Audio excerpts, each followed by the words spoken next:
മേഖലകളും പണലഭ്യതയില്ലാതെ ധനപ്രതിസന്ധി രൂക്ഷമായി കൊണ്ടിരിക്കുന്ന ഈ സാഹചര്യത്തിലാണ് കർഷകരുമായുള്ള മുഖാമുഖം പരിപാടിക്ക് 33 ലക്ഷം അനുവദിച്ചുകൊണ്ടുള്ള നിയമം സർക്കുലർ വരുന്നത്. ഇത് കേൾക്കുമ്പോൾ കർഷകർക്ക് തന്നെ എന്താണ് തോന്നുക? നമുക്കറിയാം, വയനാട് ജില്ലയിലെ കർഷകരാകട്ടെ, ഇടുക്കി ജില്ലയിലെ കർഷകരാകട്ടെ, ഇന്നലെയാണ് ഇടുക്കി ജില്ലയിലെ അത്യാഹിതങ്ങൾ സംഭവിച്ചതായിട്ട് നമ്മൾ ഇന്നലെ മിനിഞ്ഞാന്നൊക്കെ എല്ലാ ദിവസവും ഉണ്ട്. വയനാട് ജില്ലയിലെ അജീഷിന്റെ മരണം, അത് കഴിഞ്ഞ് പോളിന്റെ മരണം, ഇതൊക്കെ ആന ചവിട്ടിയും ഒക്കെയാണ് ഇവരൊക്കെ മരണപ്പെട്ടത്. അതുപോലെ ഓരോ സംഭവങ്ങൾ നടന്നുകൊണ്ടിരിക്കുകയാണ്. ഇനി അതിനേക്കാൾ ഉപരി അതുകൊണ്ടൊക്കെ ഉണ്ടാകുന്ന വന്യമൃഗ ശല്യം കൊണ്ടുണ്ടാകുന്ന കൃഷിനാശം, അത് കേരളത്തിന്റെ ഒട്ടുമിക്ക, അതായത് കടൽ തീരമല്ലാതെയുള്ള തീരപ്രദേശ മറ്റ് സംസ്ഥാനങ്ങളുമായി അതിർത്തി പങ്കിടുന്ന ഒട്ടുമിക്ക പ്രദേശങ്ങളിലും വന്യമൃഗ ശല്യം മൂലം കൃഷിനാശം വരുന്നത് സ്ഥിരം ഒരു കാര്യമായിട്ട്, ഒരു വസ്തുവായിട്ട്, ഒരു വസ്തുതയായിട്ട് മാറിയിട്ടുണ്ട്. അങ്ങനെയുള്ള ഒരു കാലഘട്ടത്തില് കർഷകരുമായിട്ട് മുഖാമുഖത്തിന് പോകുന്നു. എന്താണ് മുഖ്യമന്ത്രി അവരുമായിട്ടുള്ള മുഖാമുഖത്തില് അതിലെ പ്രമുഖരെ തന്നെ കണ്ട് അവരോട് എന്താ പറയുക, അവരെന്താണ് പറയേണ്ടത്? അതും നമ്മൾ ശ്രദ്ധിക്കണം. മുഖാമുഖം പരിപാടിക്ക് വേണ്ടി പോകുമ്പോൾ അദ്ദേഹം എന്താണ് ആഗ്രഹിക്കുന്നത് എന്ന് നമുക്കറിയാമോ? ഒരു തരത്തിലുള്ള വിമർശനവും ഗവൺമെന്റ് ചെയ്യുന്നതിൽ എന്തെങ്കിലും പാളിച്ചയോ ഒന്നും ചൂണ്ടിക്കാണിച്ചുകൂടാ. പറയേണ്ടത് മുഴുവനും അവിടുത്തെ തൃപ്പാദം ഇതിലെ പതിഞ്ഞതുകൊണ്ട് ഇവിടം സ്വർഗതുല്യമായിരിക്കുന്നു, ഇവിടെ ഇപ്പോൾ വാമനപുരമായി മാറിക്കൊണ്ടിരിക്കുകയാണ്. ഈ തരത്തിലുള്ള സ്തുതിപ്പുകളാണ് അദ്ദേഹത്തിന് ആവശ്യം. ഇവിടെ നടന്നുകൊണ്ടിരിക്കുന്ന അതായത് ഇപ്പോ കേരളത്തിൽ ഈ കഴിഞ്ഞ 7-8 വർഷമായിട്ട് ശ്ലാഘനീയമായ ഒന്നും നടക്കുന്നില്ല. ക്യാമ്പസുകളിൽ എന്താണ് നടക്കുന്നത് നമുക്കറിയാം. എന്താണ് വന്യമൃഗ ശല്യം മൂലം കാർഷിക മേഖലകളിൽ എന്താണ് നടക്കുന്നത് നമുക്കറിയാം. മൂക്കത്ത് കൈവരൽ വെച്ചു പോകും നമ്മളിൽ ആരും. അതുപോലെ സമസ്ത മേഖലകളിലും അരാജകത്വം നടമാടിക്കൊണ്ടിരിക്കുകയാണ്. ആ സാഹചര്യത്തിൽ ധൈര്യശാലിയായ ആരെങ്കിലും MTയെ പോലെ എന്തെങ്കിലും ഒന്ന് വസ്തുനിഷ്ഠമായിട്ട് പറഞ്ഞു പോയാൽ അയാളെ ക്രിട്ടിസൈസ് മുഖാമുഖം പരിപാടിക്ക് അവസരം തന്നു എന്ന് വിചാരിച്ച് എന്തും പറയാമെന്നുള്ള ധാർഷ്ട്യമാണോ എന്നൊക്കെ ചോദിക്കുന്ന നമ്മുടെ മുഖ്യമന്ത്രി, അദ്ദേഹം എവിടെ നിന്ന് ഇറങ്ങി വന്നു എന്നുള്ളത് വലിയ അത്ഭുതകരമായ ഒരു കാര്യം തന്നെയാണ്. കാരണം ഇങ്ങനെ ചോദിക്കാൻ കഴിയണമെങ്കിൽ അങ്ങനെ, അതായത് നൂലിൽ കെട്ടി ഇറങ്ങി വന്നവർക്ക് മാത്രമേ പറ്റൂ. ഗർഭപാത്രത്തിൽ നിന്ന് വന്നവർക്ക് പറ്റുന്ന രീതിയിലല്ല അദ്ദേഹം സംസാരിച്ച് നമ്മളെ പരിഹസിച്ചുകൊണ്ടിരിക്കുന്നത്. അപ്പൊ അങ്ങനെയുള്ള മുഖാമുഖം പരിപാടിക്ക് വേണ്ടിയാണ് ഇതുപോലെ ഫണ്ട് ചെലവഴിച്ചുകൊണ്ട് ഇരിക്കുന്നത്. അപ്പൊ എന്തൊക്കെ ആവശ്യങ്ങളാ ഇതിനു വേണ്ടി മാറ്റിവെക്കേണ്ടി വരുന്നത്? ഒന്നാമത്തെ കാര്യം, ഈ വകുപ്പുകൾക്ക്, അതായത് തനത് ഫണ്ടൊന്നും അല്ല ഇപ്പൊ ചോദിച്ചുകൊണ്ടിരിക്കുന്നത്, പ്ലാൻ ഫണ്ടിൽ കാർഷിക മേഖലയ്ക്ക് തന്നെ പ്ലാൻ ഫണ്ട് വളരെ കുറച്ചാണ് മാറ്റിവെച്ചിരിക്കുന്നത്.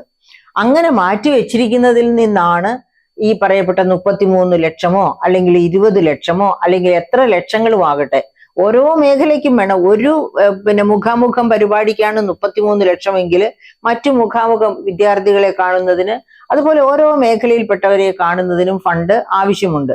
അപ്പോൾ ഈ വളരെ ക്ലിഷ്ടമായ ഫണ്ടാണ് വിവിധ വകുപ്പുകൾക്കായിട്ട് ബജറ്റിൽ കൊടുത്തിരിക്കുന്നത്. അങ്ങനെ കൊടുത്തിരിക്കുന്ന ഫണ്ടിൽ നിന്നാണ് ഈ ചോരണം അല്ലെങ്കിൽ ഈ മോഷണം എന്ന് നമുക്ക് പറയേണ്ടിയിരിക്കുന്നു. അങ്ങനെ മോഷ്ടിച്ചെടുത്ത അതരവ്യായാമം, എന്ത് അതരവ്യായാമമാണ്?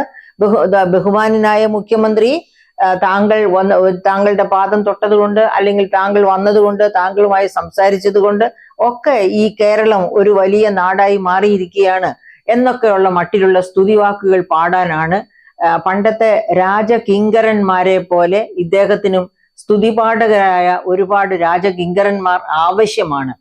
അപ്പൊ അതിനു വേണ്ടിയിട്ട് അങ്ങനെയുള്ള വാക്കുകൾ കേൾക്കാൻ, അങ്ങനെ രോമാഞ്ചം അണിയാൻ, അതിനു വേണ്ടിയാണ് അദ്ദേഹം മുഖാമുഖം പരിപാടി നടത്തുന്നത്. അല്ലാതെ അവരുടെ പ്രശ്നങ്ങൾ കേൾക്കാനോ ആ പ്രശ്നങ്ങൾക്ക് പരിഹാരം കാണാനോ അല്ല എന്നതിന്റെ തെളിവ് തേടി നമ്മൾ വേറെ എവിടെ പോകണം? എൻ്റെ പ്രിയപ്പെട്ട സുഹൃത്തുക്കളെ, ഒന്ന് ആലോചിച്ചു നോക്കൂ. മറ്റേ നവകേരള സദസ്സ്, അവിടെ ഇപ്പൊ എന്താ പറയുക,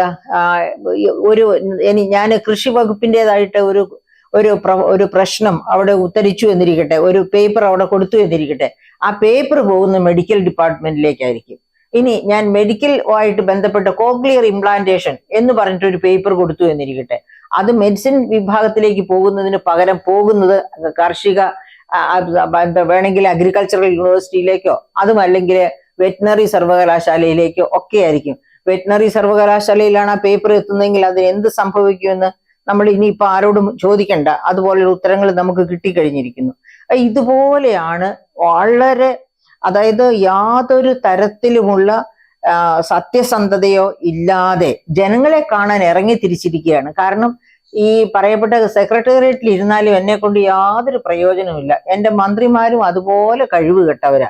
അപ്പൊ കഴിവ് കേട്ട 10-22 പേര് ആ സെക്രട്ടേറിയറ്റിൽ ഇരുന്നിട്ട് എന്ത് ചെയ്യാനാ? എന്നാ പിന്നെ ദേശാടന പക്ഷികളെ പോലെ കളിച്ചു നടക്കാം, പറന്ന് നടക്കാം. എന്നിട്ട് അതിന്റെ പേരിൽ കിട്ടുന്നതൊക്കെ വാങ്ങിച്ച് പോക്കറ്റിലാക്കുകയും ചെയ്യാം. ഈ ഉദ്ദേശത്തോടു കൂടിയാണ് ഈ മുഖ്യമന്ത്രി ഇപ്പോ ഇങ്ങനെ മുഖാമുഖം പരിപാടിക്ക് പോയിരിക്കുന്നത്. അല്ലെങ്കിൽ ഇത്തരം ഒരു സാഹചര്യത്തില് കാർഷിക മേഖലയിലെ മുഖാമുഖം പരിപാടിക്ക് വേണ്ടി പോകില്ലായിരുന്നു. കാരണം 4 വശത്തും, അതായത് ഒരു വശത്ത് കടലിൽ എന്താണ് സംഭവിച്ചുകൊണ്ടിരിക്കുന്നത്? വിഴിഞ്ഞം തുറമുഖം മൂലം ജീവിതം നഷ്ടപ്പെട്ട മത്സ്യത്തൊഴിലാളികളാണ്. ആ മത്സ്യത്തൊഴിലാളികളെ മുഖാമുഖം കാണാൻ പോയിട്ട് എന്ത് നേടാനാണുള്ളത്? അതുപോലെയാണ് ആനയും മറ്റു കാട്ടുമൃഗങ്ങളും കൃഷി മുഴുവനും നശിപ്പിച്ച് നഷ്ടപ്രജ്ഞരായ കർഷകരുടെ അടുക്കിലേക്കാണ് മുഖാമുഖം പരിപാടിയുമായിട്ട് ചെല്ലുന്നത്. ഈ ഏത് മേഖലയിൽ ചെന്നാലും അവിടെയൊക്കെ നമുക്കറിയാം, കോളേജുകള്, വിദ്യാഭ്യാസ മേഖല, യൂണിവേഴ്സിറ്റികളില് മുഖാമുഖം പരിപാടിക്ക് ചെന്നാല് ക്ലാസ് മുറിയിൽ കുട്ടികളില്ല. കുട്ടികളെല്ലാം പറന്നു കഴിഞ്ഞിരിക്കുന്നു ഇന്ത്യ വിട്ട്. അപ്പൊ അങ്ങനെ കേരളത്തെ ആർക്കും വേണ്ട എന്ന് പറയുന്ന ബഹുമാനപ്പെട്ട മുഖ്യമന്ത്രി, ഞങ്ങൾക്ക് ആർക്കും നിങ്ങളെ വേണ്ട, നിങ്ങളുടെ ഭരണവും വേണ്ട, ഈ കേരളവും വേണ്ട എന്ന് പറഞ്ഞ് ഓടിപ്പോയിക്കൊണ്ടിരിക്കുന്ന ഒരു സമൂഹത്തോടാണ് മുഖാമുഖം നടത്തി എന്റെ മക്കളെ നിങ്ങൾ ഇവിടുന്ന് പോകരുതേ എന്ന് പറയുന്നത് എന്ന് വേണം അനുമാനിക്കാൻ. ഏതായാലും ഈ മുഖാമുഖം പരിപാടിക്ക് വേണ്ടിയിട്ട് ഇല്ലാത്ത പണം, അതായത് കഷ്ടിച്ച് എവിടെ നിന്നെങ്കിലൊക്കെ ഒപ്പിപ്പെറുക്കി എടുക്കുന്ന, എന്ന് വെച്ചാൽ ഖജനാവിലേക്ക് പണം വരുന്നുണ്ട്, പണം ഇല്ല എന്ന് പറയുന്നത് കേൾക്കുമ്പോൾ തന്നെ എനിക്ക് അത്ഭുതമാണ്. കാരണം ഈ ജനുവരി, ഫെബ്രുവരി, മാർച്ച് മാസങ്ങൾ ഏറ്റവും കൂടുതൽ ടേൺ ഓവർ, അതായത് ഖജനാവിലേക്ക് നികുതിയേതര വരുമാനം എവിടെയൊക്കെ കുടിശ്ശിക കിടക്കുന്നുണ്ട്, ആ കുടിശ്ശികയെല്ലാം വന്നു ചേരുന്ന, അതിനുവേണ്ടി സത്വരമായ പ്രവർത്തനം വഴി ആ കുടിശ്ശികയെല്ലാം പിരിച്ചെടുക്കുന്ന കാലഘട്ടമാണ് ജനുവരി, ഫെബ്രുവരി, മാർച്ച് മാസങ്ങൾ.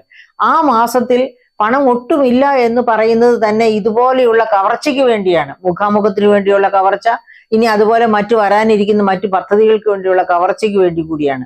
അപ്പൊ നിരന്തരമായി ഈ നമ്മുടെ ഖജനാവിനെ ചോർത്തിക്കൊണ്ട് ഇരിക്കുകയാണ് പിണറായി സർക്കാർ, ഗവൺമെന്റ്. ഇനിയിപ്പോ ഇലക്ഷൻ വരുന്നു എന്നുള്ളത് കൊണ്ട് ആ ചോർത്തൽ വളരെ കൂടും.